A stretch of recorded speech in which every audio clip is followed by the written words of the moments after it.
न्याय मंच ट्रस्ट जो तुफैल भाई ने जिन कारणों से बनाया है, उसमें वो पूरी ईमानदारी से अपना काम कर रहे हैं। और ऐसी सभा में जहां सुनने वाले बहुत चैतन्य हो और मंच पे 4-5 बड़े देश की जानी मानी हस्तियां बोल चुकी हों, ऐसे में सबसे आखिर में बोलने वाले के लिए संकट ये होता है कि बहुत कुछ कम बचा होता है। इसलिए बहुत सारी बातें कही गई हैं, करीब करीब मैं उसको रिपीट नहीं करना चाहता। मैं कभी भी किसी ने क्या किया, आक्रांताओं ने क्या किया, अंग्रेजों ने क्या किया, इसको जितनी विस्तार से डीके दुबे साहब ने रखा है, उससे बेहतर कोई नहीं रख सकता। लेकिन मैंने 47 नहीं देखा, मैंने 1950 नहीं देखा। जो मेरे सामने हुआ उस पे बोलने की जिम्मेदारी किसकी है?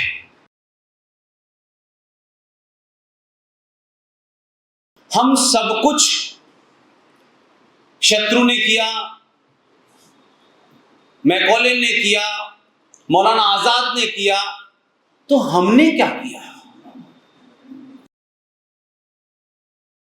क्या हमें चांस नहीं मिला था करने के लिए? तो सनातनी हिंदू की जितने भी इंस्टीट्यूशंस हैं, मेरी बात कड़वी हो सकती है, यह सफर किसी को खुश करने के लिए शुरू नहीं किया है। किसी पार्टी की टिकट, किसी राज्य के गवर्नर बनने की लाइन में नहीं है।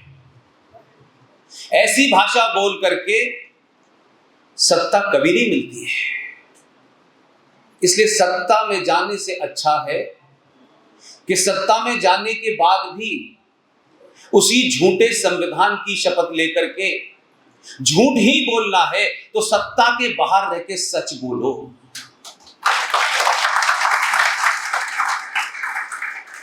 सच की एक प्रवृत्ति होती है,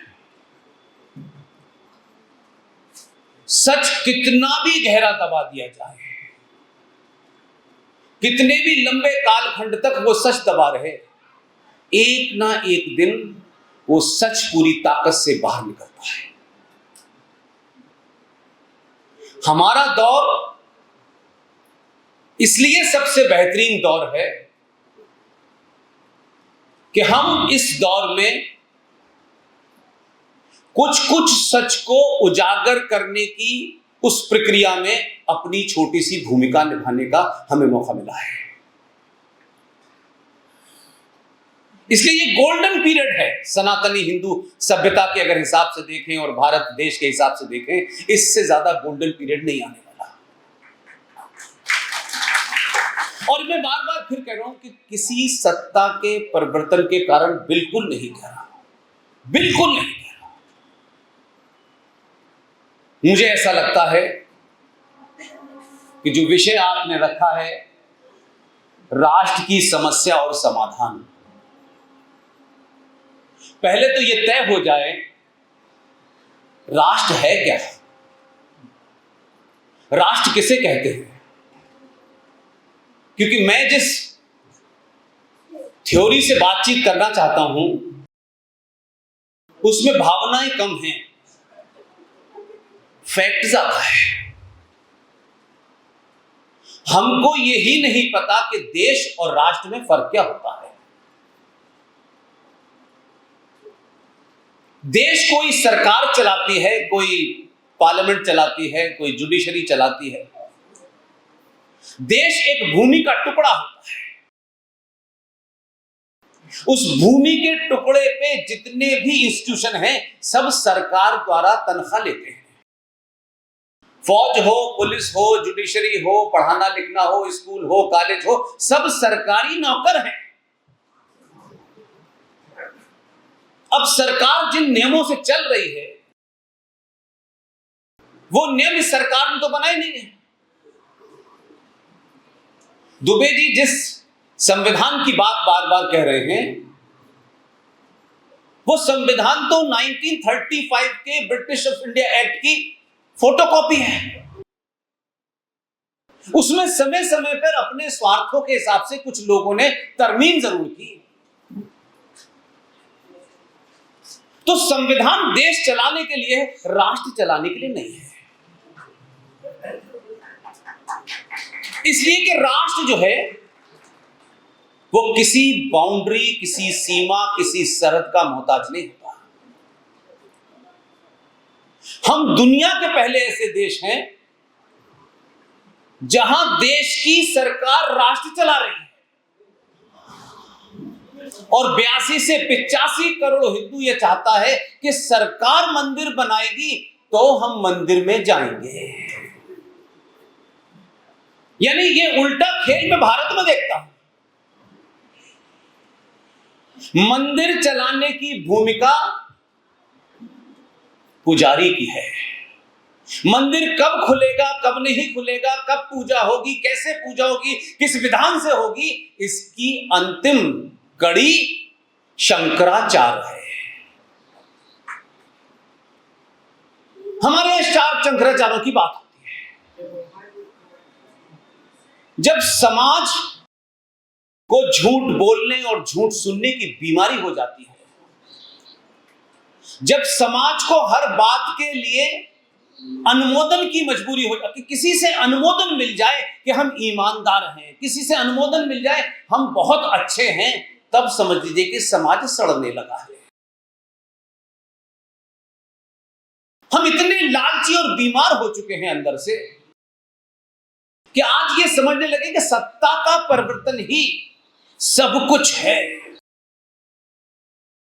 सत्ता बहुत छोटी सी है, बहुत छोटी सी सत्ता, और सत्ता के परिवर्तन के लिए 5 साल में एक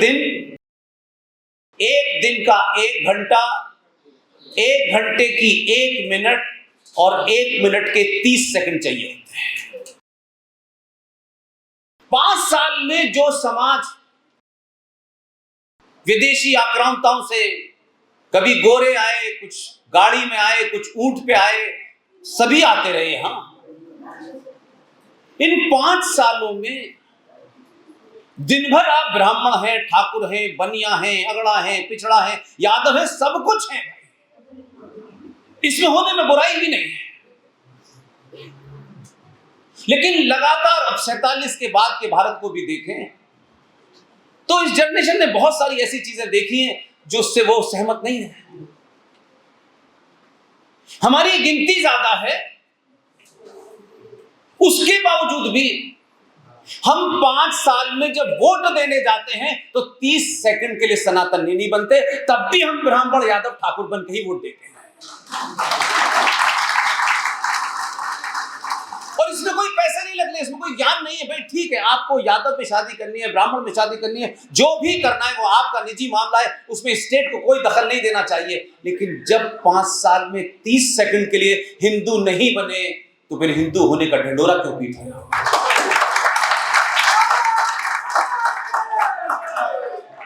आप सब कुछ हैं। आप बेटी की शादी करेंगे तो आप क्या ढूंढते हैं? संस्कारवान लड़का मिलना चाहिए। कितनी उस पे गाड़ियां हैं, मेरी बेटी को विदेश ले जाएगा। हम में से कितने लोगों ने अपनी बेटी के लिए वर ढूंढते वक्त ये ध्यान में रखा हो कि हम ऐसा पुरुषार्थी मर्द ढूंढें जो इस बेटी की फिजिकल, मेंटल और सोशल हिफाजत कर सके। हम ये नहीं ढूंढते, हम गोत्र के अंदर गोत्र ढूंढते हैं। वो गोत्र वाला पत्नी पे जब हमला होता है तो बचाता नहीं है, भाग जाता है। इसलिए आप किसी भी चीज में 0 से लेके ऊपर तक पूरा समाज झूठ में डूबा हुआ है।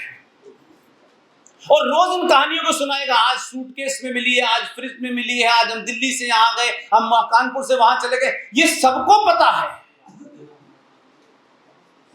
हजारों लोग सच बताना भी चाहते हैं आपको, लेकिन आप सच सुनते हैं फिर सोचते हैं मैं इसमें क्यों भूमिका नहीं, मेरा क्या जरूरत है, और लोग हैं ना, और लोग भी यही सोच रहे हैं। हमने अपने समाज के हीरो को चुनते वक्त उसमें जातियां तो ढूंढी हमने। हीरो चुनते वक्त ये नहीं ढूंढा कि ये वर्तमान परिस्थिति में, इतने भी संक्रमण काल में इसकी जाति क्या है, ये क्या खाता है, क्या पीता है, इससे कोई मतलब नहीं है। वर्तमान परिस्थिति में अगर ये शत्रु को चुनौती देते हुए कुछ समस्याओं को समाप्त करने की हिम्मत पैदा कर रहा है, तो थोड़ी देर के लिए उसके साथ खड़े हो जाएं।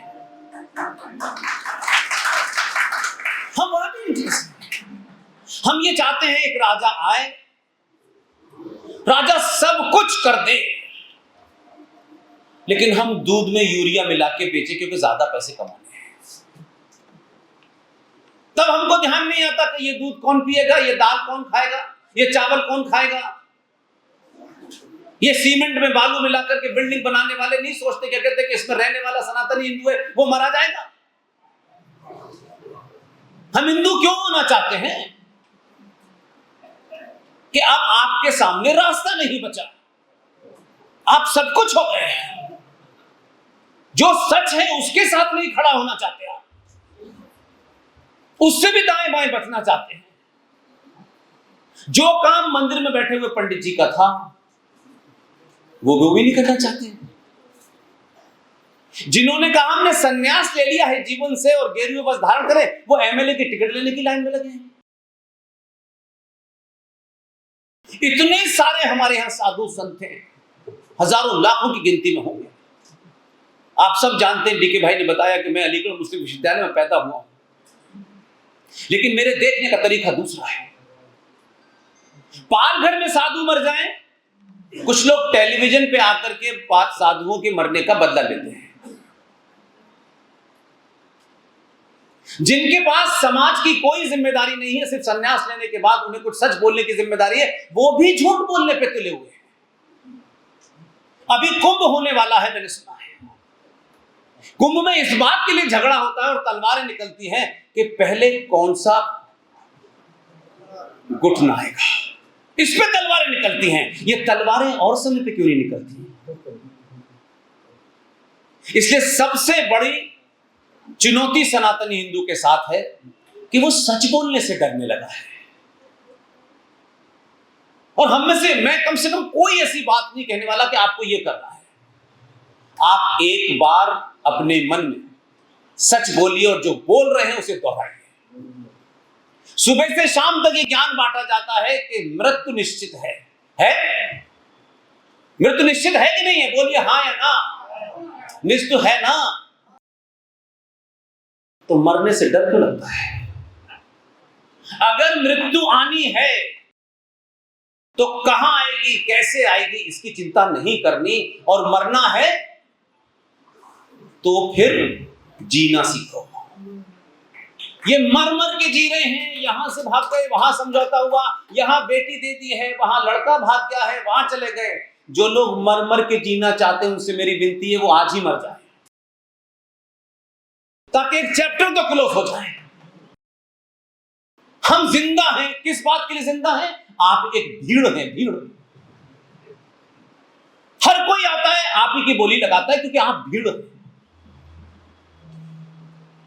और भीड़ कभी कुछ कर नहीं सकती,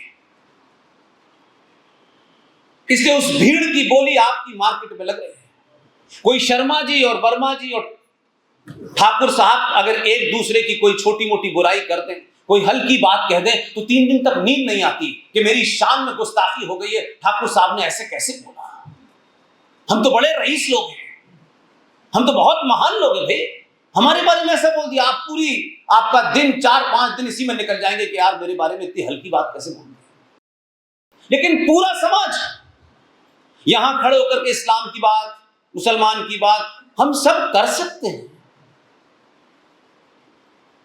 उसमें कोई नई बात नहीं है। इतिहास ये बताता है कि अगर आपको अकल नहीं है, करना क्या है ये भी समझ नहीं आ रहा, तो शत्रु से सीख लीजिए। हम वो भी नहीं करना चाहते, इसलिए हमने दुकानें शुरू कर दी, दुकानें बनी हुई हैं, और हम समझते हैं कि हमारी दुकान बच जाएगी तो सब ठीक हो जाएगा, इनकी दुकान बच जाएगी तो वो ठीक हो जाएगा। और धीरे धीरे धीरे धीरे आपकी स्थिति ये आ गई है कि जो काम आपको सरकार से कराना था वो तो वोट देते वक्त आपने सोचा नहीं, और जो काम खुद करना है उसके लिए चाहते कोई और करे। आप मुझे बताइए, राष्ट्र किसे कहते हैं? राष्ट्र को कौन चलाता है?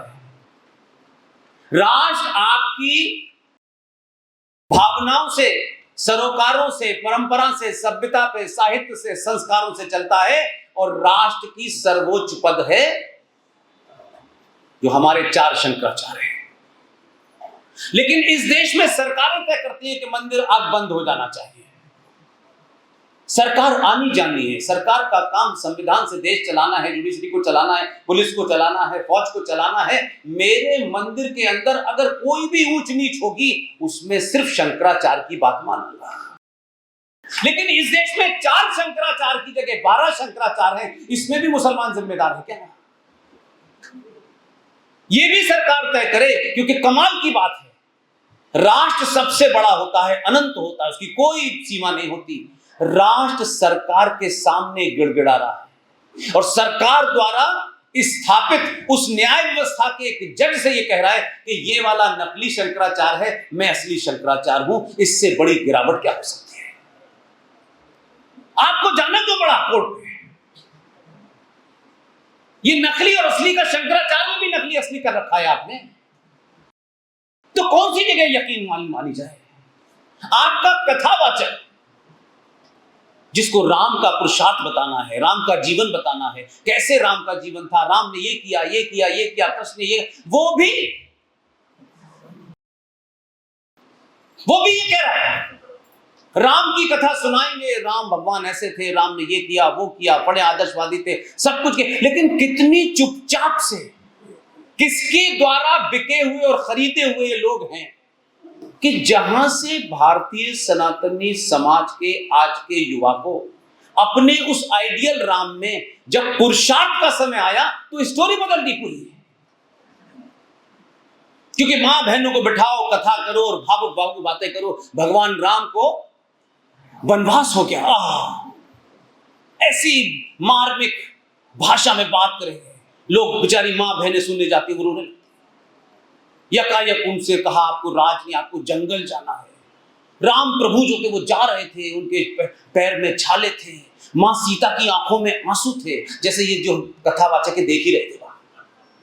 एक भावुक सीन क्रिएट करना, एक इमोशनल सीन क्रिएट करना, उस सब के बावजूद भी वो ये नहीं बता रहे यहां तक राम आदर्श है, सब कुछ है, पिता को माना, नाम को माना, सब आपने सत्ता छोड़ दी, चले गए। लेकिन उसी राम को जब राम जा रहे तब तक वो राम ही थे सिर्फ, जब लौटे हैं तब उनको मर्यादा पुरुषोत्तम राम कहा गया है। तो मर्यादा कहा क्यों गया कि जब राम पहुंचे और समुद्र के सामने खड़े होकर के हाथ जोड़े कि हे समुद्र देवता, मुझे रास्ता दे, मेरी पत्नी को कोई एक राक्षस उठा के ले गया है। विनती करते रहे, सुनाई मैंने भी, हफ्तों करते रहे, लेकिन रास्ता नहीं दिया।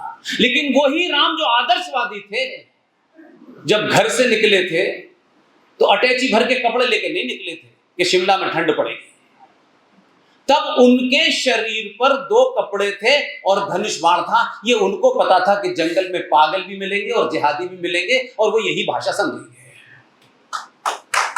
तो उसी राम ने समुद्र के सामने जब धनुष बाण ताना तो समुद्र अपनी औकात में आ गया और रास्ता दे दिया।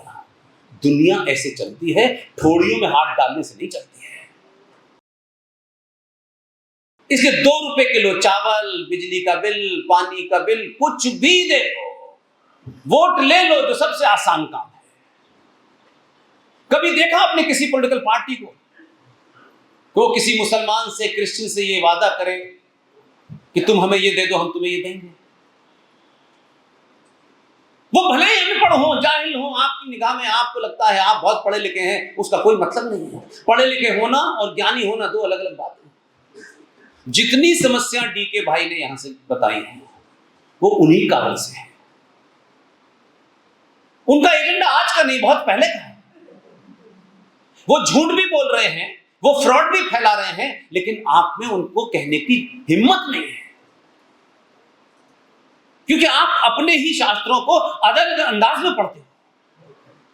आप मंदिर जाते हो अपनी अनंत इच्छाओं की पूर्ति के लिए।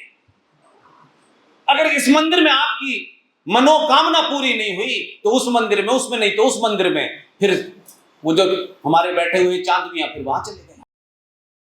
आप रुकते नहीं है कहीं। फिर किसी ने कहा एक बाबा वहां पहाड़ी पर बैठे, वहां चले गए। मंदिर आपकी अनंत इच्छाओं की पूर्ति करने के लिए नहीं बनाया गया। भारत भूमि में अनंत काल से जितने मंदिर हैं सब साइंस की लेबोरेटरी है। उन पंडित जी ने उस मुद्दे को क्यों नहीं उठाया, मेरा सवाल यह है। ये मैं क्यों उठाऊं, डीके जी या तुफैल जी क्यों उठाएंगे? क्योंकि वो तो रोज उसको देख रहे हैं, मैं नहीं देख रहा। लेकिन आज तक मैंने नहीं सुना कि ये मुद्दा उठा। कहीं छुटपुट किसी ने दुकान चलाने के लिए चला दिया होता। यह सवाल क्यों नहीं इस देश में उठता कि थोड़ी देर के लिए मान लें कि बड़ी अलग परिस्थिति है। भारत के संविधान के बारे में इतना लंबी चौड़ी बात दुबे साहब ने कही। इस संचार क्रांति के दौर में भले ही कोई अखबार आपकी खबर ना छापे तो क्या फर्क पड़ता है। हम तो उस दुनिया को छोड़ के 2012 से आए हैं और हमको ये लगता है कि अगर आप सच बात कहोगे तो करोड़ों लोग सुनेंगे। आप सब लोग इस सभागार में इसलिए नहीं बैठे हैं कि इसके बाद में लड्डू बटेंगे और सबको एक एक नौकरी मिलने वाली है। यहां जितनी भी बातें हो रही हैं वो आपके अंदर एक बेचैनी पैदा करने के लिए हो रही है। ये बेचैनी आपको नींद ना आने दे, सिर्फ यही एजेंडा है ताकि आप हल ढूंढें कि हमसे गलती कहां हुई है और आप सुधार लगाएं। मुझे यहां से ये नहीं बताना है कि आपको ये करना है। इसलिए भारत का जब संविधान बना, ऑलमोस्ट कंप्लीट हो गया, तो आज हम किसी के सरनेम से देख करके उसके बारे में राय बना लें, क्योंकि हम जातियों को कुछ और ही समझते हैं। जहां तक मुझे जानकारी है, भारत अनादिकाल से कभी भी जाति प्रधान नहीं रहा, ये कर्म प्रधान रहा। लेकिन स्वार्थों के लिए जाति इतनी बड़ी बना दी गई है कि उससे आगे सोचना ही नहीं है, कोई नहीं सोचना चाहता। इसलिए आज आपके मंदिर में, आपके संविधान में जो हो रहा है वो भी लोगों को नहीं पता है। दुबे जी यहां बैठे हुए हैं, एक्सपर्ट हैं। आप मुझे बताइए, दुनिया के जितने संविधान पढ़ लीजिए दुबे जी, किसी संविधान के प्रियम्बल में बदलाव हो सकता है? प्रियम्बल किसी भी संविधान की वर्जिन होता है, वर्जिन अक्षुण होता है। उस प्रियम्बल को, उसमें कोई फेरबदल नहीं होता। बाकी संविधान में अलग अलग धाराओं में, समय काल में अलग अलग अमेंडमेंट्स होते रहते हैं। लेकिन जिस विषय पर, जिस शब्द को लेकर संविधान सभा के अंदर खूब बहस हुई, उस बहस का निष्कर्ष भी लोगों को नहीं पता। और उसके बाद यकायक वो जो आजकल आलू से सोना बना के आए हैं, उनकी बहन का लाल रंग के संविधान से शपथ ले रही थी, वो कह रही है संविधान बदल देंगे। और इनकी तरफ ऐसे लोग हैं महान, वो ये नहीं कह पा रहे भाई हम तो बदल देंगे, ये आरोप है। तुमने तो बनने के 6 महीने के अंदर बदल दिया था। तो ये तथ्य रखोगे तो लोगों को पता चलेगा, तब तक की बात होगी, तब आप जवाब दें। आपको पता नहीं है, वो दोनों पागल हवा में लिए घूम रहे हैं। संविधान सभा में सेकुलरिज्म पे खूब बहस हुई है, उसमें अयंगर जी, पटेल साहब, नेहरू सब शामिल थे, अंबेडकर भी थे। ऐसा नहीं था, तब रिजेक्ट कर दिया उन्होंने, और बहुत स्ट्रॉन्ग तर्कों के साथ रिजेक्ट किया।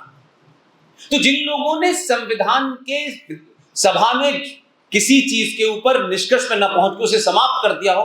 मुझे समझ में नहीं आया कि कांग्रेस पार्टी ने सन 1976 में जब ज्यादातर देश के लोग जेल के अंदर थे, 42 में संशोधन को आनन फानन में करके आपने संविधान के प्रियम्बल में सोशलिज्म और सेकुलरिज्म जोड़ दिया। इस पे चर्चा नहीं हुई कि आपने तो प्रियम्बल बदल दिया, संविधान के अंदर बहुत सारे अनुच्छेद बदले जा सकते हैं, वो तो होता है, लेकिन ये चर्चा का विषय नहीं है। और अगर मान भी लीजिए थोड़ी देर के लिए कि आज संविधान 1976 का है, सेकुलर हो गया है, एग्री? सेकुलर का मतलब क्या है?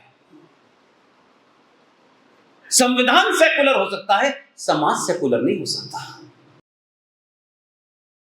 और सेकुलरिज्म को जिस तरह से फैलाया गया, उसका हिंदी अनुवाद किया गया, वो एक और जघन्य अपराध है। और हम बहुत उससे बोलते हैं शान के साथ, भाई देखो मैं तो धर्मनिरपेक्ष हूं। धर्म का अर्थ हमारे यहां क्या है? हम धर्म किसे समझते हैं? धर्म रिलीजन का पर्यायवाची सिनोनिम्स नहीं है। हमारे यहां धर्म कहते हैं कर्तव्य को, ड्यूटी को। अगर देश धर्मनिरपेक्ष हो गया तो अनार्की फैल जाएगी, कोई अपना कर्तव्य नहीं करेगा, मां अलग जाएगी, पिता अलग जाएगा, बेटा अलग जाएगा, राजा अलग जाएगा, कुछ भी अनार्की फैल जाएगी। लेकिन ये चल रहा है धर्मनिरपेक्ष धर्मनिरपेक्ष धर्मनिरपेक्ष, एक बीमारी चल रही है। और अगर इस बीमारी पे ही डिबेट करनी है थोड़ी देर के लिए, तो ये चर्चा का विषय क्यों नहीं है कि अगर भारत संविधान का हमारा जो है धर्मनिरपेक्ष हो गया, जिसपे कहा गया सब बराबर हैं, चलो थोड़ी देर के लिए मान लिया हमने सब बराबर है, तो संविधान में ये कहीं नहीं लिखा कि जो 84 करोड़ हैं उनकी गिनती ज्यादा है इसलिए वो बराबर नहीं है।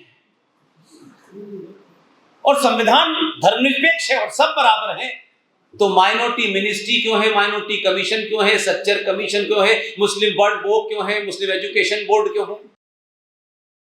ये तो जब ही मुमकिन था जब स्टेट का रिलीजन तय हो जाता कि भारत एक हिंदू राष्ट्र है, इसके अलावा जो भी है वो माइनॉरिटी है।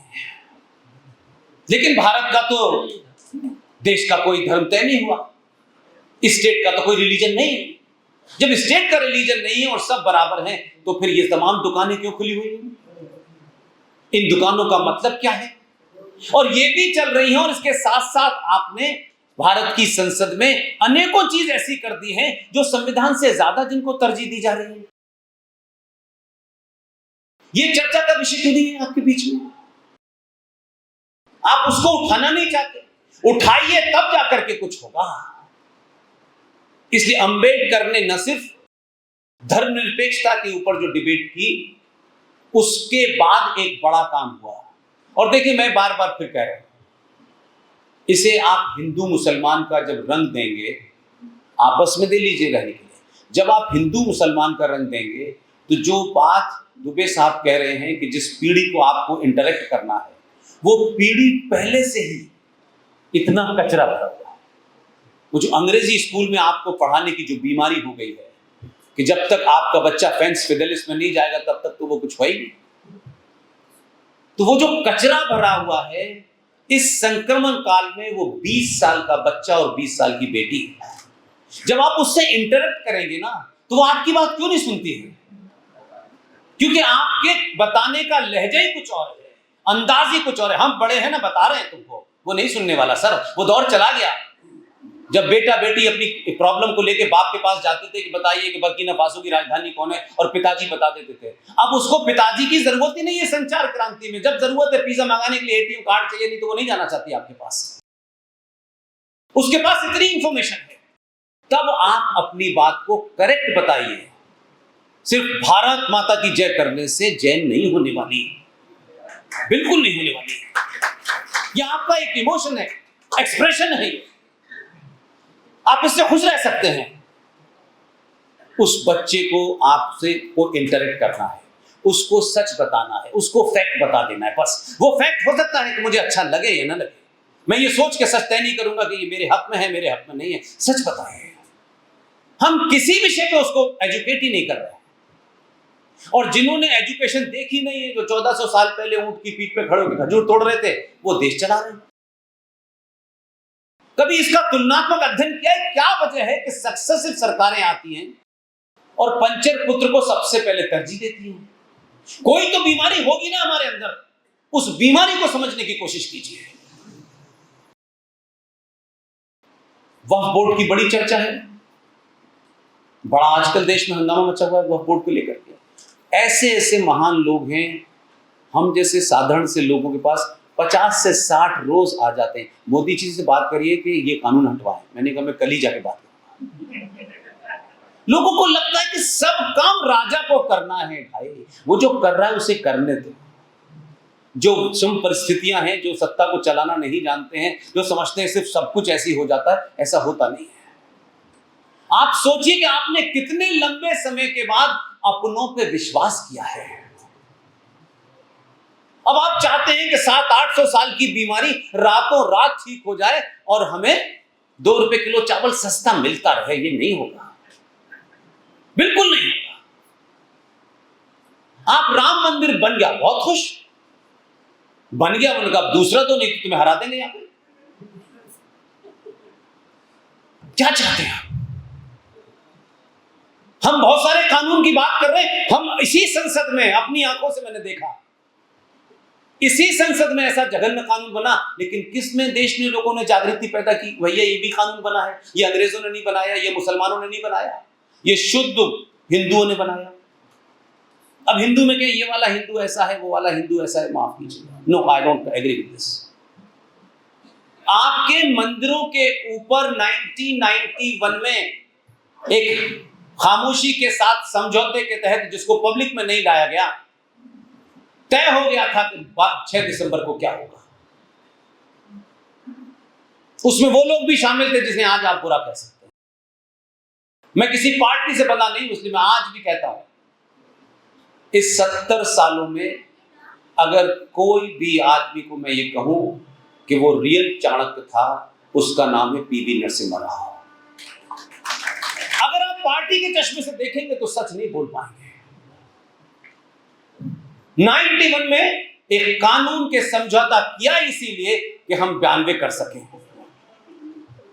उस कानून के तहत प्लेसेस ऑफ वर्शिप एक्ट के 42,000 कम से कम भारत के मंदिरों पर एक कानून बन गया कि जो इनकी स्थिति 1947 में थी, चाहे मंदिर पे मजार बनी हो, चाहे मंदिर में मस्जिद बनी हो, चाहे उस पर कब्जा किया हो, वो ये स्थिति ऐसे ही रहेगी। ये कानून बना हुआ है संसद के अंदर। और ऐसा नहीं था कि हमारे वालों ने सहमति नहीं दी थी, अयोध्या को छोड़ दो, अयोध्या से गाड़ी हमारी दिल्ली तक जाएगी, इसे छोड़ दो, उसे छोड़ के सब पे बन गया। तो सब कुछ अंग्रेजों ने किया, ऐसा नहीं है। हम आज भी क्या कर रहे हैं? हम वो नहीं कर रहे जो हमें करना चाहिए। हम राजा से रोज सुबह उठ के 5 मांग पकड़ा देते हैं। बहुत लंबे समय के बाद मैं ये मानता हूं, कोई 20-22 साल पत्रकारिता में रहने के बाद इस्तीफा दिया, फिर ये कर रहा हूं कि आपको अपने होने का एहसास, हम हैं कौन, हम भेड़ हैं, बकरी हैं, हम सस्ते बिकने वाले लोग हैं, हम ठाकुर हैं, बनिए हैं, कौन है? पहली बार आपको एहसास हुआ कि हम हिंदू हैं। और हिंदू के चेहरे पे देखते वक्त आप ब्राह्मण ठाकुर नहीं देखा। तो जिसकी चर्चा कर रहे थे कि यहां ये कास्ट मैनेज हो जाएगी, वहां वो कास्ट मैनेज हो जाएगी, जब तक इसके बंधन से 5 साल में एक बार नहीं निकलेंगे तो राजा आपको वो नहीं मिलेगा जो जूते की नोक पर जज साहिबान के ना चाहने के बावजूद भी अपनी ताकत से सत्ता के हेर फेर को कैसे चलाया जाता है। और सुप्रीम कोर्ट चीफ जस्टिस को घुमाने ले गया था कि मुझे कोर्ट देखनी है। उसे कोर्ट नहीं देखनी जो गुजरात के दंगों में कई बार कोर्ट जा चुका है, उसे कोर्ट नहीं देखनी थी, उसे कुछ और ही करना था। खूब घुमाया उनको जो छुटकू थे। देखिए सत्ता ऐसे ही चलती है। अगर आपके राजा ने उस सत्ता के पहुंचने के लिए, उस काम करने के लिए ये करा तो जायज है। इस राष्ट्र की परंपराओं को स्थापित करने के लिए ये गलत काम भी किया तो जायज है। गलत तो सही क्या होता है? क्या बाबर ने पूछकर हमसे मंदिर तोड़ा था कि भाई हम इसे तोड़ दें? कोर्ट से तोड़ा था क्या उसने? उसने उनको घुमाया कि मुझे सुप्रीम कोर्ट घुमाइए, मुझे बताइए आप कहां कहां बैठते हैं, क्या व्यवस्था है। आधे लोग यही समझ रहे थे कि ये व्यवस्था देखने गया है। व्यवस्था नहीं देखी उसने। आखिर में एक पर्ची निकाली, उन्होंने दिखाया, वो जो छुटकू थे, और पर्ची रख ली। बाहर निकले, मैं 40 दिन में फैसला दूंगा। फैसला दे दिया फैसला, रिटायर हो गए। इसे कहते हैं सत्ता चलाने का यही तरीका होता है। जब वो घर चले गए, घर पहुंचे रिटायरमेंट के बाद, तो रात को एक घंटी बजी। उस घंटी में भारत सरकार का एक नुमाइंदा उनके पास पहुंचा और उनसे ये कहा कि भारत सरकार, भारत के संविधान के तहत जो शक्तियां मिली हुई हैं, उसके तहत राष्ट्रपति को यह अधिकार है कि देश के गणमान्य नागरिक जिन्होंने अपनी अपनी फील्ड में महान कार्य किया होता है, सरकार ऐसे लोगों को राज्यसभा में नॉमिनेट करती है। भारत की सरकार ने आपको राज्यसभा में नॉमिनेट कर दिया है। इसका हिंदी में मतलब है 6 साल मुंह बंद रखना। राज सत्ता ऐसी चलती है भाई। अगर वो इस चलाने का एक्सपर्ट है तो फिर उसको 242 पे क्यों रोका आपने? क्यों रोका था? आपकी ईगो राज से बड़ी थी। तो जब आप 21 साल के बच्चे से बात करें तो कहना ये राम मंदिर हिंदू मुस्लिम का इशू नहीं है, ये कृष्ण मंदिर हिंदू मुस्लिम का इशू नहीं है, ये संबल से लेके पूरे देश में जो मंदिर है ये हिंदू मुस्लिम का नहीं है। भारतीय सनातन सभ्यता के पुनर्स्थापना का दौर है। उस सभ्यता के स्थापना में अगर मंदिर टूटे थे तो मंदिर भी स्थापित होंगे। और दुनिया में जब विश्वविद्यालय का कंसेप्ट नहीं था, ये ऑक्सफोर्ड नहीं था, ये फलाने तिमाके दुनिया जमाने के जो आपके बच्चे जानते हैं, जब ये कंसेप्ट ही नहीं था कि विश्वविद्यालय क्या होता है, तब नालंदा था। और अगर नालंदा को भी किसी इस्लामिक आताताई ने तोड़ा तो इस सरकार के मुखिया ने नालंदा को भी पुनर्स्थापित किया है। लड़ाई को दूसरे तरह से लड़िए तब आपका बच्चा समझ पाएगा, नहीं तो वो बेचारा इस ऐसे भंवर में पैदा हुआ है कि उसको लगता है नहीं ये तो कोई बड़ी एक्सट्रीमिस्ट बात कह रहे हैं, ये तो कुछ हिंदू मुस्लिम की बात कह रहे हैं, ये कहने ही नहीं। अब ये बात अलग है कि जब भी भगवान कृष्ण की बात होती है तो यूपी में भी यादव हैं, आपके यहाँ भी बहुत सारे यादव हैं। इन यादवों को समझाओ कि तुम भगवान कृष्ण के वंशज हो, मुलायम सिंह के नहीं हो। लेकिन बैठ गया उनके दिमाग में, ऐसा नहीं है भाई। इसलिए मैं सिर्फ आपसे एक ही निवेदन कर रहा हूं, जिस विषय को नहीं जानते हैं उस पे पब्लिकली मना कर दीजिए, मैं नहीं जानता भाई। आपका कद छोटा होने वाला नहीं है। मैं पब्लिकली कहता हूं, बहुत सारे लोग कभी कभी बुलाते हैं, कहना पुष्पेन आज हमारे यहाँ डिबेट है इकोनॉमिक्स पे। मैंने कहा तुम उस आदमी से बात कर रहे हो जो हाई स्कूल में 3 नंबर मैथमेटिक्स में ग्रेस मिलने के बाद पास हुआ है, तुम उससे इकोनॉमी की बात क्यों करना चाहते हो? बिना जानकारी के न बोले तो भी सनातनी हिंदुओं की आधी समस्या खत्म हो जाएगी। हर आदमी कोई एक बयान दे देता बिना जाने, एक नई कंट्रोवर्सी पैदा कर देता जिसका उसका कोई लेना देना नहीं। इसलिए मंदिरों के अंदर बैठने वाले पुजारी, वो माननीय सम्माननीय, उनके सम्मान में मैं कोई छोटी बात नहीं कहना चाहता, न मेरी हैसियत है। इस देश में चर्च, मजारे, गुरुद्वारे, किसी भी जगह जो पैसा चढ़ावे में आता है सरकार उसको टच नहीं करती। देश सेकुलर है, लेकिन मेरे मंदिरों पे चढ़ने वाला करोड़ों करोड़ों रुपया सरकार ले जाती है। पंडित जी एक दिन मंदिर देर से खोलते और आके समाज में जाके बताते कि भाई जो तुम सोना चढ़ाते हो, जो देवी के ऊपर इतना पैसा चढ़ाते हो, ये मुझे नहीं मिलता, ये मंदिर को नहीं मिलता, ये तो सरकार ले जाती है। अगर ये चेतना भी पैदा हो जाती तो इसकी एक लड़ाई तो कोर्ट कचहरी में लड़ी जा सकती है, जो लड़ी जा रही है। जिसे जय साईं दीपक लड़ रहे हैं कोर्ट के अंदर, सुप्रीम कोर्ट में, आईआईटी खड़गपुर का टॉपर वो लड़ रहा है, लेकिन उसका फैसला कब आएगा? 50 साल बाद आएगा, 100 साल बाद आएगा, मैं नहीं जानता। लेकिन आपके हाथ में आज जो है वो तो कर सकते हैं। वो रोका है किसी ने आपको? वो तो कोई विधि विधान ऐसा काम नहीं कर रहे कि वो नहीं करेंगे तो आपके ऊपर कोई धार लग जाएगी। आप कल से ये तय करें कि जो भी मंदिर ऐसा है जहां से सरकार पैसा लेके जाती है, उन मंदिरों की बात कर रहा हूं जो आपके निजी कंट्रोल में है, जहां वो कानून लागू नहीं है, मैं उसकी बात नहीं कर रहा हूं। उन मंदिरों में जाएं, वहां जो भी पुजारी है 5 लोग समाज के तय कर लें, इस मुजफ्फरपुर के 10 लोग तय कर लें, कि ऐसा अगर आपके मुजफ्फरपुर में एक भी ऐसा मंदिर है जहां का चढ़ावा सरकार लेती है, आप उस मंदिर के पुजारी के पास जाइए, 10 लोग जाइए, समाज के प्रबुद्ध लोग जाइए और उससे कहिए पंडित जी आपके घर का खर्चा कितना है? 25,000, 50,000। हम 25 से 50,000 रुपया आपके घर हर महीने पहुंचाएंगे।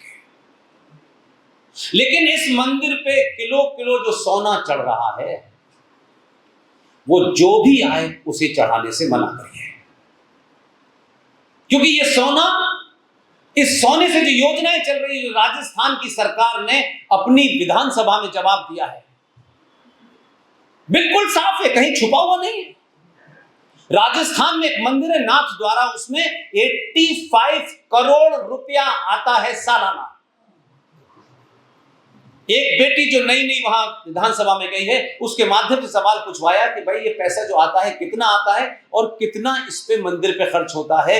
गहलोत सरकार ने, ऐसा नहीं कि उससे पहले की सरकार बीजेपी की थी तो नहीं था, उन जमाने भी तो और अभी भी है, उन्होंने साफ साफ लिखित में कहा नाथ द्वारा मंदिर से 85 करोड़ रुपया सालाना आता है और मंदिर के ऊपर हम एक पैसा खर्च नहीं करते, ये सारा पैसा सेकुलर कामों में खर्च होता है।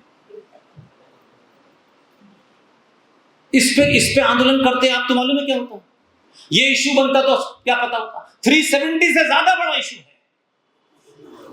अगर इस पे आंदोलन होता, इस पे आपने जागरण कर दिया होता, मेरा दावा है भारत के जितने भी मंदिरों का जो पैसा आता है उसकी जो डिटेलिंग की गई है, वो आज की डेट में जे साईं दीपक ने जो कोर्ट में पेश किए हैं डॉक्यूमेंट, उसके तहत 2.25 लाख करोड़ रुपया सालाना आता है, जिसमें बहुत सारे मंदिर अभी शामिल नहीं है क्योंकि उनकी डिटेल हमारे पास नहीं है।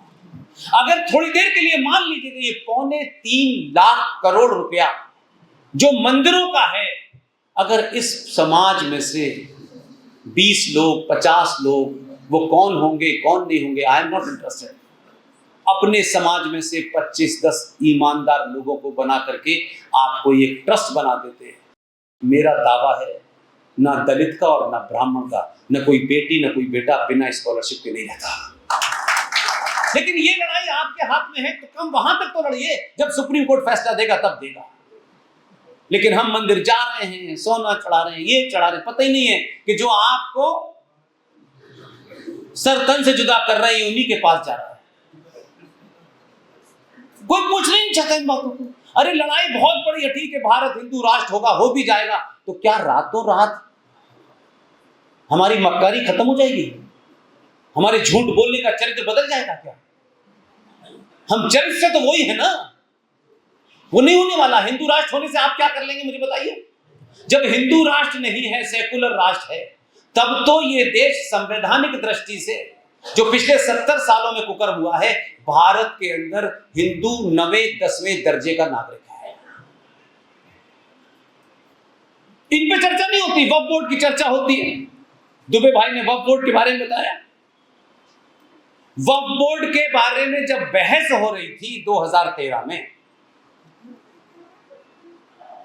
तब जिन्हें हम ये मानते हैं कि ये हमारे हैं, कि ये तो अपने हैं, 123 गिनती थी,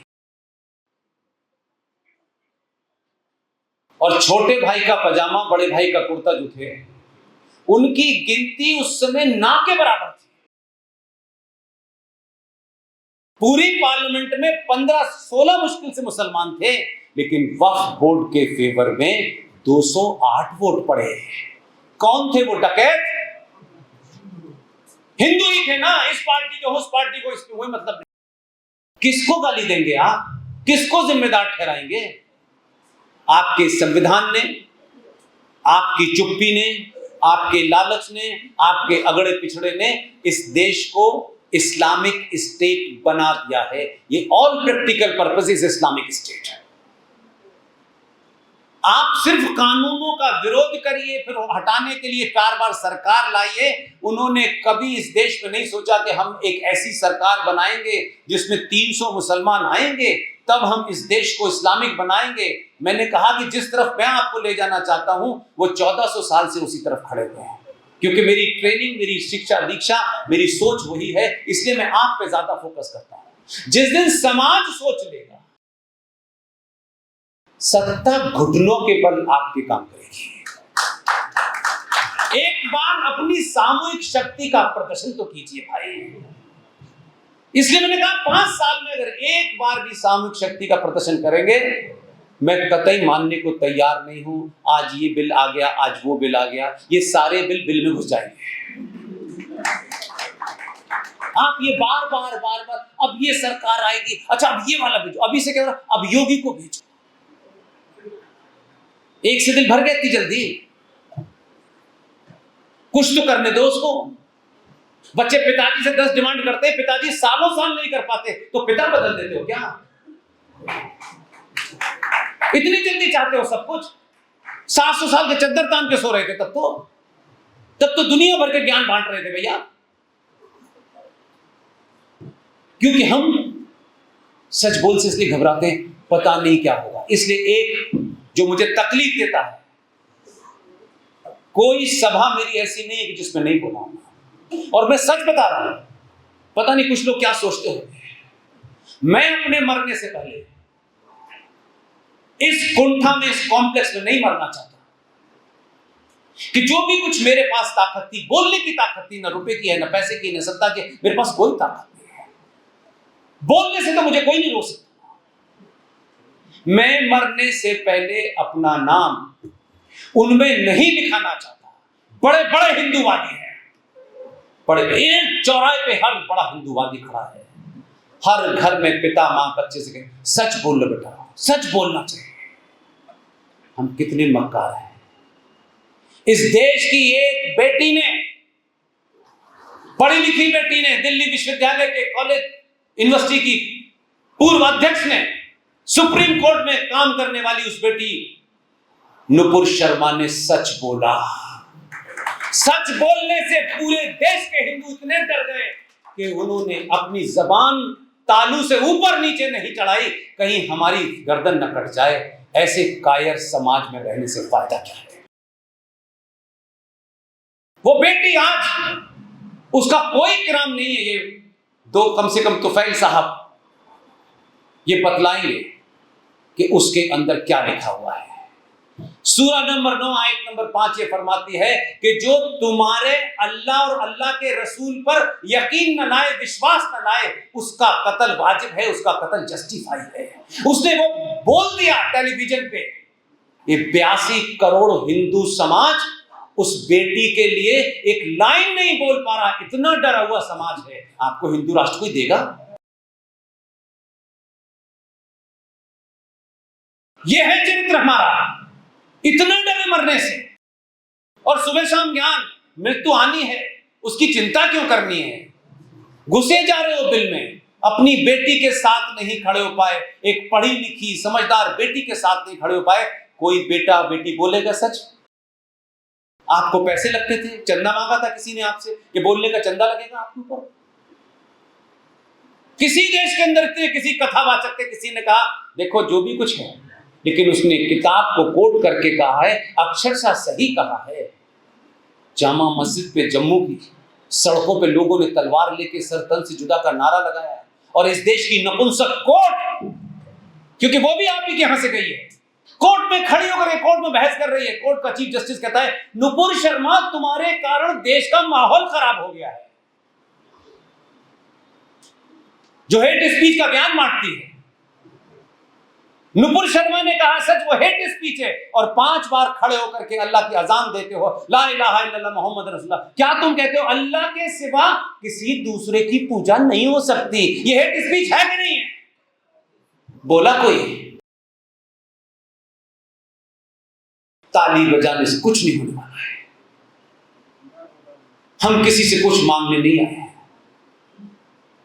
अगर न्याय मंच बना करके तुफैल भाई को लगता है कि मैं ये काम करूंगा, कन्विक्शन से करूंगा, और इसके अलावा मुझे कुछ और नहीं करना है, तो ये उनका कन्विक्शन है, वो इसे कर रहे हैं। कैसे कर रहे हैं, कब कर रहे हैं, कितना कर रहे हैं, ये सवाल मत पूछो। इतना तो जरूर कर सकते हो कि तुफैल साहब इस युद्ध में हमारी भूमिका क्या होगी। आप जो कर रहे हैं उसमें हमारी भूमिका बताइए, हम क्या कर सकते हैं। तो तुफैल साहब ने कभी ये नहीं कहा होगा कि आप सड़कों पे निकलिए और चिल्लाइए। वो समय ही नहीं, आप निकल ही नहीं सकते सड़कों पे, आप नहीं निकल सकते। अपनी भूमिका को इसी तरह तय करिए कि आप लिख सकते हैं तो लिखिए, बोल सकते हैं तो बोलिए, चिल्ला सकते हैं तो चिल्लाइए, और अगर ये 3 काम भी नहीं कर सकते तो जो चिल्ला रहा है उसके साथ खड़े जाइए। इसलिए तुफैल जी यहां आ गए, हम सब आ गए, जहाज से आ गए, खाना खाया, होटल में रुका। मैं ये पूछना चाहता हूं हजरीन, अगर यहां के मेजबान जो हैं जिन्होंने हमें बुलाया है, किसी ने टिकट दी होगी, किसी ने खाना खिलाया होगा, तो हवा में टिकट नहीं आई होगी, हवा में होटल वाले ने पैसे तो नहीं, माफ कर जाओ राष्ट्रवादी हैं आप जाइए, ऐसा नहीं है। अभी वो दिन नहीं आया हमारे यहां। इस पूरे दिन के इस सभा को करने में किस किस का योगदान होगा? क्या हम इस सभा से उठने से पहले ये तय करके नहीं निकल सकते कि ऐसे जो भी योद्धा आपकी पसंद है, नीरज अत्री पसंद है तो नीरज को दीजिए, उमेंद्र रत्नू जो काम कर रहे हैं, जो जिसको जहां समझ में आता है, आज से हम मंदिर पे 2 बूंदी के लड्डू चढ़ाएंगे और पंडित जी से कहेंगे सरकार आए तो बूंदी के लड्डू दे देना। इसलिए आज से आप ये सोचें, मैंने फिर साफ साफ कहा, इसको मिस इंटरप्रेट मत कीजिएगा। बनारस के कुछ पंडितों ने, मेरे साथी जो ओम नरेश यादव है, ये बनारस के हैं, वही के हैं, उसी मंदिर के पास के हैं, वही से एलएलएम करके आए। इन्होंने कहा कि आपके कहने से बनारस के पंडित नाराज हैं, इनका गलतफहमी होगी। मैंने ये कहा सबसे पहले कि पंडित जी का घर कैसे चलेगा, क्योंकि उन्होंने मंदिर की व्यवस्था संभाली है। उनके खर्चे को देने के बाद उनसे कहिए कि यहां सबको मना करें कि यहां सोना नहीं चढ़ाना है। तो चाहे तुफैल जी हो, डीके हो, चाहे ओमेंद्र रत्नू हो, नीरज अत्री हो, जो भी आपको जिस क्षेत्र में काम कर रहा है, आपको अच्छा लगता है, आप कुछ मत कीजिए। जैसे मंदिर में चढ़ाते हैं वैसे ही ऐसे योद्धाओं को पूछिए कि हम आपको क्या दे सकते हैं। 10 रुपए हैं तो 10 दीजिए, और 10 करोड़ हैं तो 10, ताकि इस देश में ये भी मैसेज जाए कि, क्योंकि बहुत सारे लोगों को ऐसा लगता है कि कोई काम धाम नहीं है हम लोगों के पास, बेरोजगार टाइप के लोग हैं, तो हम ये फालतू का काम कर रहे हैं, लग सकता है कुछ लोगों को। लेकिन इस दौर की पीढ़ी में कम से कम हम जैसे लोग वो नहीं है कि हम किसी प्राप्त करने, हम बहुत कुछ छोड़ के आए हैं, इसलिए किसी को बखान नहीं करते कि हमने ये छोड़ दिया वो छोड़ दिया। लेकिन इस दौर में हजारों लोग अच्छा काम कर रहे हैं, उनसे बात करिए, उनसे नंबर लीजिए, और 10 रुपए से 10 करोड़ की जिसकी हैसियत हो वो दे दीजिए। ये युद्ध तभी चलेगा तब कि लोगों को ये पता चलेगा, सनातन पे बात करना, हिंदुत्व की बात करना, हिंदू राष्ट्र की बात करना, हिंदुओं को जगाने में भी एक फैशन है, और समाज उसको पैसों से तोल देता है। नेताओं की जगह जिस दिन आप ऐसे लोगों को पैसों से तोलने लगेंगे, सनातन जिंदा हो जाएगा। मैं तो हम बहुत बातें कह सकते हैं। ये यहाँ आए, इन्होंने प्रोग्राम किया, मुझे तो ये सच में यहाँ आके पता चला कि ये न्याय मंच का प्रोग्राम है। अगर ये मुझे पता होता वहां, मुझे बताया तुफैल भाई प्रोग्राम कर रहे हैं, तो मैंने कहा हो सकता है कि तुफैल भाई ने कुछ यहाँ के लोगों से बात की होगी। मैं ईमानदारी से बता रहा हूं, मैं किराए के मकान में रहता हूं, उसमें कोई छुपाने वाली बात नहीं है। मुझे पता होता तो मैं तुफैल साहब के इस प्रोग्राम में आने की टिकट का पैसा खुद करता। मुझे नहीं पता था। मैंने जब ये यहाँ पे लिखा देखा तो मुझे लगा ये तो न्याय मंच, मुझे लगा कि यहाँ के भूमिहारों को जो है दान दिए उन्होंने छतरी आज। इसलिए मैंने कहा कि मैं भूमिहारों को इसलिए प्रणाम करता हूं और आपसे एक विनती करता हूं कि जब किसी समाज में उसकी जड़ के अंदर, नींव में ही अगर कोई गड़बड़ हो जाए तो बिल्डिंग बनती नहीं है। इस देश में हर सभा में, और ये नहीं कि मैं आपके बीच में आया हूं, मैं बलिया गया था, मैं उस विषय को पढ़ रहा था लगातार, लेकिन मेरी आदत है कि जब तक मैं उसकी जड़ मुझे पता न चले तब तक सार्वजनिक मंचों से नहीं बोलता। बलिया गया, बलिया में तमाम आप ही की तरह लोगों ने प्रोग्राम किया। मैं मंगल पांडे जी के घर गया, वहां के लोगों से मिला, मुझे 2 ही चीज समझ में आई, और उसको मुझे जहां पहुंचाती थी मैंने पहुंचा दी। मंगल पांडे तो एक ब्राह्मण था कि नहीं था? तो मंगल पांडे का काम तो पूजा पाठ होना चाहिए था आपके हिसाब से। मैंने सर, आप मुझे बता रहे हैं, मंगल पांडे जनेऊधारी ब्राह्मण था भाई। ये उन लोगों की बात कह रहा हूं जो ये ज्ञान बांटते हैं कि ये है इसका काम, ये नहीं। उस जनेऊधारी ब्राह्मण को जब ये लगा कि मेरा कर्तव्य क्या है, उसने बिना देर करे बंदूक उठाई और अंग्रेज के सीने में 4 गोलियां ठोक दी। इस देश का दुर्भाग्य है, हमने कभी अपने हीरो मर्दों को नहीं बनाया, बहादुरों को नहीं बनाया, कायरों को बनाया। जिसके बारे में दुबे साहब कह रहे थे, एक आदमी जिनका नाम जवाहरलाल नेहरू है, कब पंडित हुए पता नहीं चला।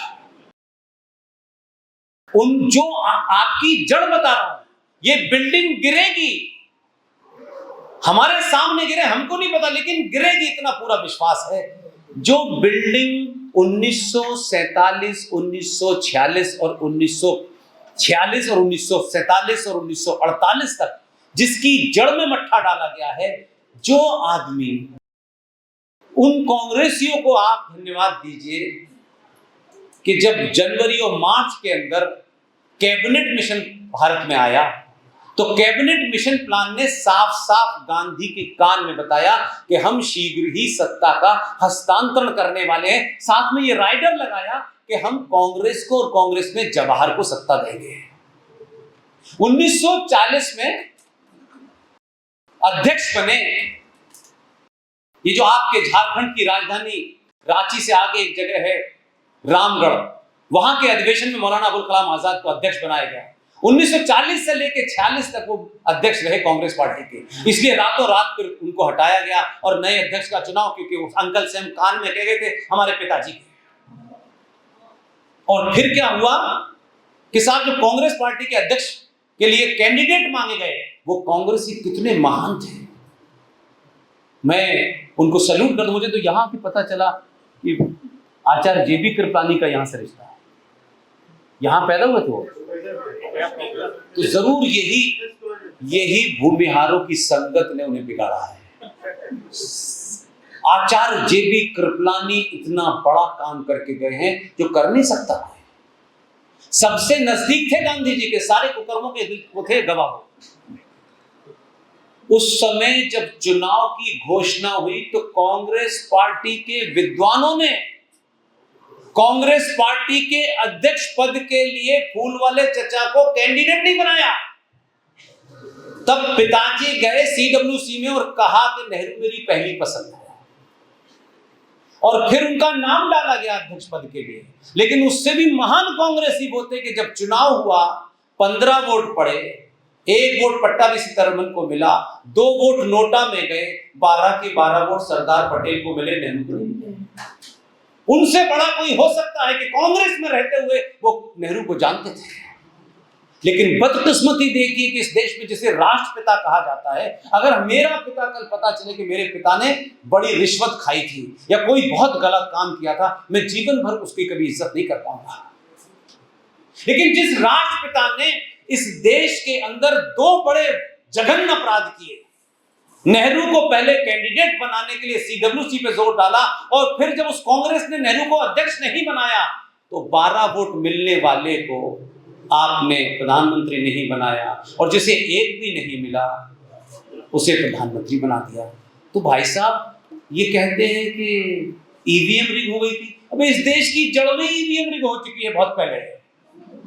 ये तो अब पता चल रहा है कि हमारा इलेक्शन रिग बहुत पहले ही गांधी जी ने करा था, किसी छोटे मोटे आदमी ने नहीं किया था। लेकिन गांधी जी राष्ट्रपिता हैं इस देश के, और जब ये कारनामे सुनेंगे तो आपको अच्छा लगेगा।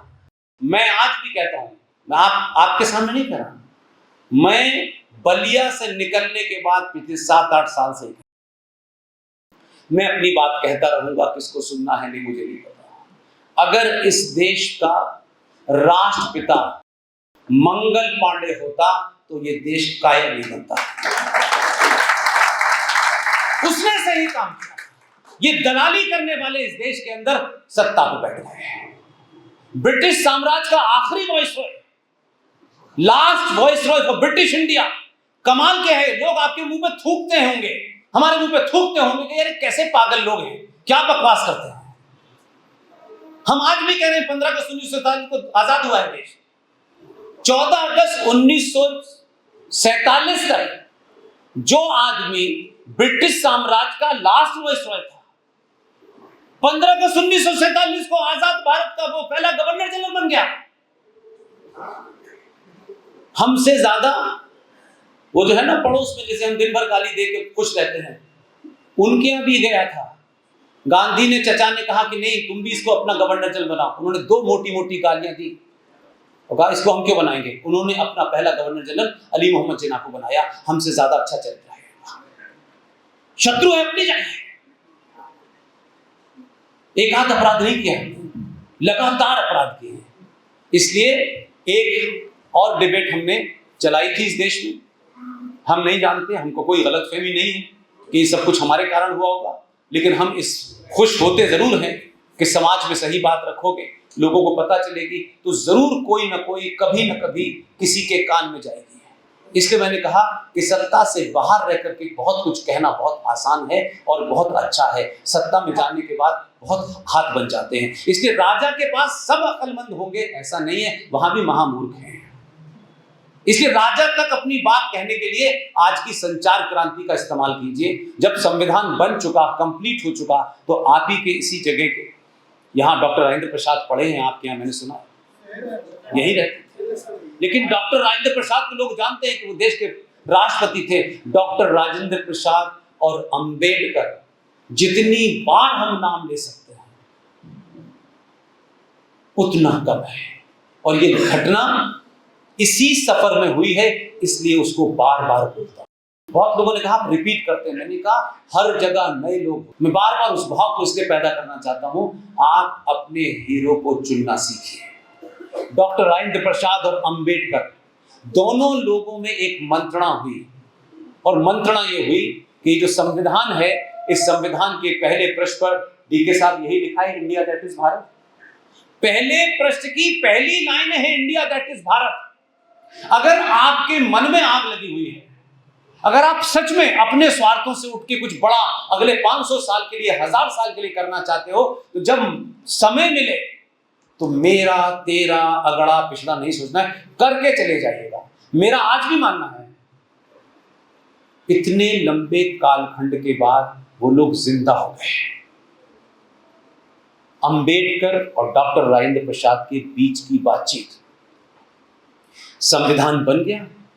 आप करने वाले लोग कहां से पकड़ के लाते हैं, उसके लिए ये नौटंकी करना, यहां जा वहां जा, कुछ नहीं किया। उन्होंने कहा इसमें लिखा है India that is Bharat. Ambedkar ने कहा कि इसमें भारत कहां है, ये संविधान तो करीब करीब हमने ब्रिटेन के उससे ही लिया है, सारी धाराएं ली हुई, तो इसमें इंडिया है, भारत कहां है। और संविधान करीब करीब बन के फाइनल पोजीशन में था, तब अंबेडकर राजेंद्र प्रसाद से बात करते, और ये बातचीत गुप्त है दोनों की, और जिसने ये रिकॉर्ड करके गया है उस आदमी का नाम बताता हूं। दोनों लोगों में ये बातचीत हुई, और उसने कहा कि क्या हम ऐसा नहीं कर सकते कि अब संविधान सभा के अंदर दोबारा जाएंगे तो फिर ये बात नहीं होगी। हम ऐसा कर सकते हैं कि संविधान तो जो पास हो गया वही होगा, क्या हम इस संविधान में सनातन सभ्यता जो अनादिकाल से है, उस समय राज कैसे चलता था, उस समय आदर्श क्या थे, मूल अधिकार क्या थे, तो हम उनको लिखते नहीं हैं, चित्रों के माध्यम से इस संविधान में डाल देंगे। दोनों ने इस बात को किया, और बंगाल के शांति निकेतन में सबसे बड़े उस वक्त के आर्टिस्ट थे नंदलाल बोस। नंदलाल बोस से संपर्क किया और नंदलाल बोस से कहा कि ये काम आपको कम समय में करना है। उनको वो भी आदमी ऐसा मिला जो सिविलाइजेशन को चलाने वाला था, और नंदलाल बोस की टीम में एक युवा साथी। मैं जब भी उसके बारे में बात करता हूं तो मैं सोचता हूं यार क्या लोग थे।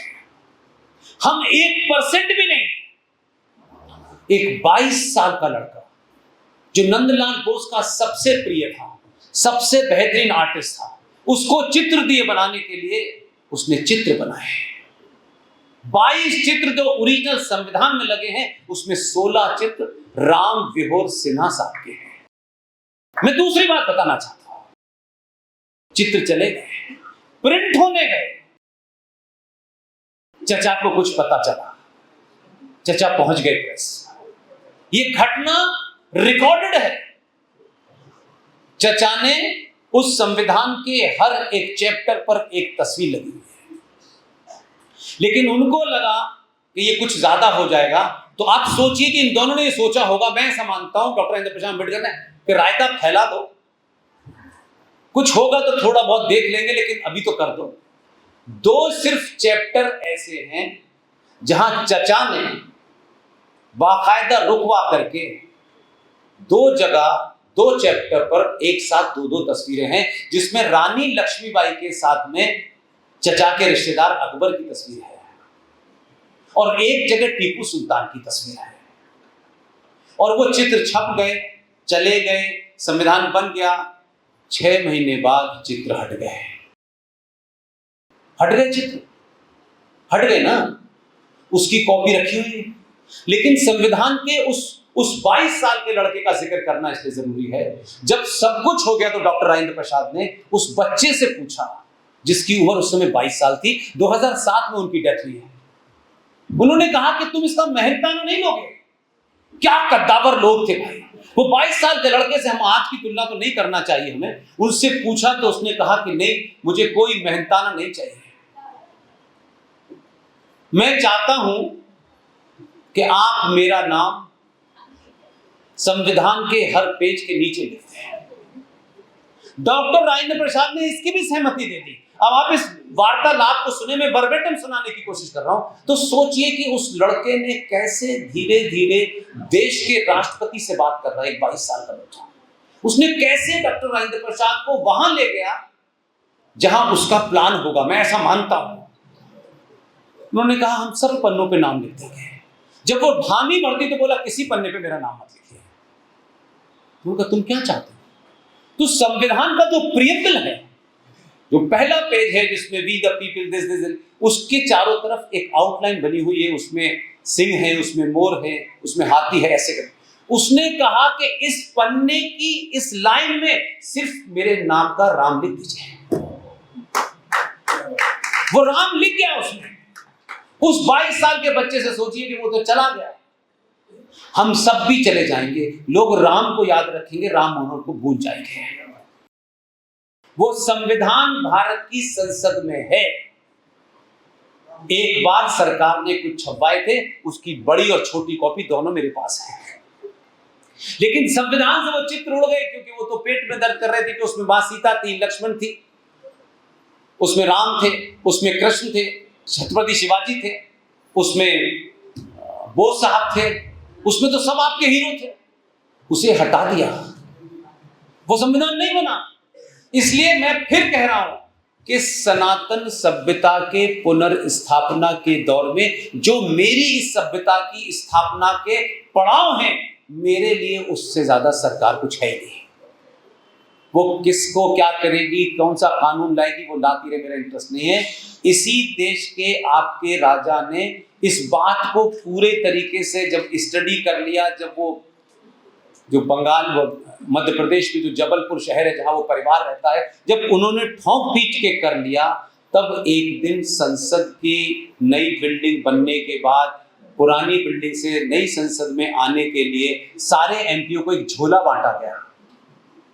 हर एमपी, कांग्रेस से लेकर के सपा बसपा सब, क्योंकि वो बंद कर दिया था ऐसे करके, तो सबने इसलिए खोला होगा कि वहां जाके खोलेंगे, रास्ते में क्यों खोलेंगे। और सब बच्चे, जैसे पहली बार माँ स्कूल में जाने के लिए बच्चे के बस्ता डालती है ना, तो बच्चा बड़ा छत्ता कूदता जाता है, ऐसे ही सब पहुंचे नए पार्लियामेंट के अंदर। और जब संविधान के उसको खोला, तो संविधान के पहले पन्ने पर जो बनारस के अंदर ज्ञान व्यापी की हम चिंता कर रहे हैं, उस ज्ञान व्यापी के सामने 450 साल पुराने नंदी का चित्र पहले पृष्ठ पर बना हुआ है। उसमें वो सारे चित्र जो अब तक गायब हो गए थे, वो सब बने हुए हैं। किसी चीज को करने में समय लगता है। सावरकर को आपने गाली दी, सावरकर को विलेन कहा, एक पागल आदमी कहता है I am not a Savarkar. ऐसे 5000 भी गांधी पैदा हो जाए, एक सावरकर नहीं बन सकते। क्या बकवास है इस देश में। कहता I am not a Savarkar, तेरे मुंह से नाम सावरकर का निकलना ही तौहीन है सावरकर की। सावरकर को सबने मिलके, कविताएं तो बहुत हुई सावरकर के ऊपर, काम नहीं हुआ। सावरकर का जन्मदिन किस दिन पड़ता है नहीं पता, ये दुर्भाग्य है। हम जिस जगह से निकल के आए हैं वहां तो हमें 632 में मोहम्मद साहब का जन्मदिन बताए और किसी का है नहीं। नई पार्लियामेंट के अंदर जब वो कंस्ट्रक्शन हो रही थी, अधूरी पार्लियामेंट में हमारे यहां लोग बिना सोचे जल्दबाजी में अपनी खुन्नसों के तहत कुछ भी बोलने लगते हैं। अधूरी पार्लियामेंट में उसने कहा, इंतजार कर सकते थे लेकिन समय निकलना था, उसको एक मैसेज देना था। उसने भारत की नई संसद का इनॉग्रेशन 28 मई को किया। 28 मई को सावरकर का जन्मदिन होता है। सिविलाइजेशन में चीजें ऐसे आती, आने वाली नस्लें देखेंगी 28 मई को कौन सी बात थी, तब पता चलेगा कि सावरकर। और जिस इंडिया गेट के ऊपर जॉर्ज पंजम जिसने भारत में साम्राज्य की स्थापना की थी, उसकी मूर्ति लगी हुई थी। कुछ कांग्रेसियों ने उसकी मूर्ति उठा करके दिल्ली का एक कोरोना पार्क है वहां रखी हुई है। आज भी दिल्ली का सबसे बड़ा पार्क है, वो मरा नहीं है जॉर्ज फिफ्थ, क्योंकि उसके वंशज सत्ता पे थे, वहां लगी हुई है। यहां पे कांग्रेस ने कहा नहीं, इसके अंदर गांधी की मूर्ति लगा देते हैं। और कांग्रेसी बड़े समझदार, गांधी की मूर्ति बनवाई उस कैनोपी में जो इंडिया गेट पे लगी हुई है। वो सब हमारे सामने का वाकया है। लाए और बोले अरे ये तो बड़ी बन गई है, ये तो लगी नहीं सकती इसमें। सड़क पे बनवाई थी क्या? जैसे ही उन्होंने कहा कि इसमें गांधी जी की नहीं लग सकती है, तो बड़ी बन गई है, ये तो कैनोपी छोटी है, एक ने झोले से इंदिरा की निकाली, बोली इनकी लगा देते हैं। एक राजनारायण साहब, लोग उन्हें भारतीय राजनीति में कुछ भी कहें, वो लठ लेके पहुंचे कि इसकी तो लगेगी नहीं किसी की। और जैसे वो थे उन्होंने लगने नहीं दी। डेस्टिनी पे विश्वास रखिए, किसी नेता पे किसी इस पे मत रखिए। सुभाष का परिवार सत्ता में नहीं है। सुभाष को 1945 के अंदर एक झूठी प्लेन दुर्घटना में मरा हुआ घोषित किया और 1958 तक उनके घर की जासूसी हुई। लेकिन सुभाष के गीत गाने वाले लोग नहीं हैं। सुभाष के ऊपर कोई पार्टी नहीं जीत सकती, कोई एक आदमी कैंडिडेट नहीं बन सकता। लेकिन डेस्टिनी देखिए, इसी प्रधानमंत्री ने इंडिया गेट पर 23 जनवरी को सुभाष की मूर्ति स्थापित की है।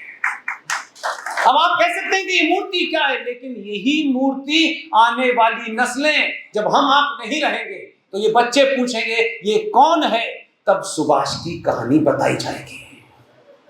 कुछ सुभाष के बारे में हमारी किताबों में नहीं पढ़ाया जा रहा, भाड़ में गई वो किताब। वो कब पढ़ाएंगे, नहीं पढ़ाएंगे। ये दुनिया के अंदर चीजें लगी होंगी तो लोग अपने आप समझ जाएंगे कि सभ्यता क्या है। इसलिए इस दौर में मैं, मेरा, तेरा ये मत करिए। मैं फिर आपसे हाथ जोड़ के कह रहा हूं, सब कुछ करिए, मुझे नहीं आपसे किसी चीज के लिए मना करना है। 5 साल में 30 सेकंड के लिए सिर्फ सनातनी हो जाइए, दुनिया आपके नीचे खड़ी है। कुछ नहीं करना है, तलवार नहीं उठानी। और जिस इस्लाम की बात आप कर रहे हैं, क्या पाखंड है साहब। हम अल्लाह पे विश्वास रखते हैं, अल्लाह के अलावा हमारा किसी पे यकीन नहीं।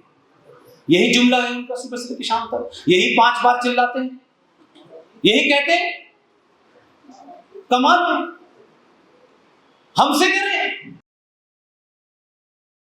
हम वो नहीं है, हम पूरी तरह से उस पर विश्वास रखते हैं। तुम कहते हो कि तुम्हें अल्लाह पर विश्वास है, मैं कहता हूं तुम मक्कार हो, तुम्हें अल्लाह पर कोई विश्वास नहीं। अगर अल्लाह पे विश्वास होता तो अल्लाह पागल नहीं था, ऊपर से काट छांट करके भेज देता।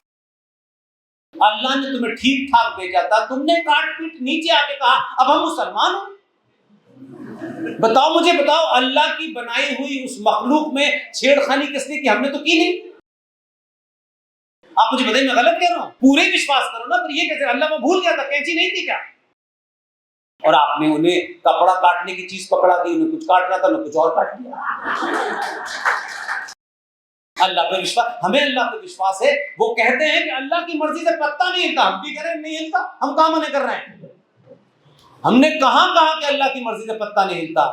तो अल्लाह की मर्जी से तुम आए हो तो मोदी भी उसी की मर्जी से आया है।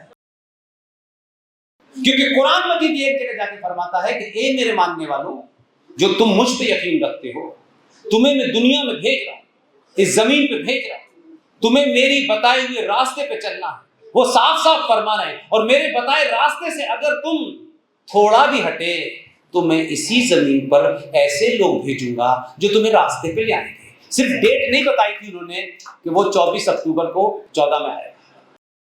इन्होंने मानी नहीं, उसने बहुत समझाया, सबका साथ सबका विश्वास, उसे पागल समझने लगे। उन्होंने यूपी में भेज दिया है। सब अल्लाह की मर्जी से आ रहा है और ये अल्लाह की मर्जी से ही होगा। इसलिए किसी चीज को डिप्रेस होने की जरूरत नहीं है। सरकारों को काम अपना करने दीजिए। हाँ, सरकारों को सिर्फ एक ही एहसास दिलाइए, एक ही एहसास, ये रोज रोज मत बदलिए। ये काम नहीं हुआ, हम तुम्हें 240 पर निपटा देंगे। पूरी ताकत के साथ खड़े हुए। छोटी छोटी चीजों के कारण सत्ताएं नहीं बदलती हैं। सत्ता बनना बिगड़ना इतना आसान काम नहीं होता है कि ये नहीं किया इसलिए, वो नहीं किया इसलिए, इस जाति के 2 टिकट कट गए, उस जाति के 2 टिकट कट गए। क्या जाति का होने के बाद अपनी जाति का ही काम करना है, किसी और का नहीं करना? क्या ये क्या मतलब हुआ भाई? ऐसे योद्धाओं को ये एहसास दिलाइए कि ये समाज उन योद्धाओं को चुनता है जो योद्धा इस सभ्यता की पुनर्स्थापना के लिए किसी भी हद तक जा सकता है। ये रेस लगने लगे कि ये मैं करूंगा तो वो मैं करूंगा, ये करिए। ये रोज रोज आप जो हटा देते हैं, इसको कमजोर कर देते हैं, आपका कोई भला होने वाला नहीं है। और आज से प्रण करें, गरीबी सबके यहां है, सब लोग कमजोर हैं, सबके यहां सब समस्या है, लेकिन कोई समस्या ऐसी नहीं है कि भारत के सनातनी सभ्यता को मानने वालों को 2 किलो चावल में खरीद ले। इसे बिकना बंद कीजिए। बिकिए इस बात के लिए कि हम इस बात के लिए बिकने के लिए तैयार हैं कि इस देश से प्लेसेस ऑफ वर्शिप एक्ट 1991 पहले बताओ, खड़े होकर के कहो, चौराहे पे कहो, इंडिया गेट पे कहो, हम आते ही प्लेसेस ऑफ वर्शिप एक्ट समाप्त करेंगे।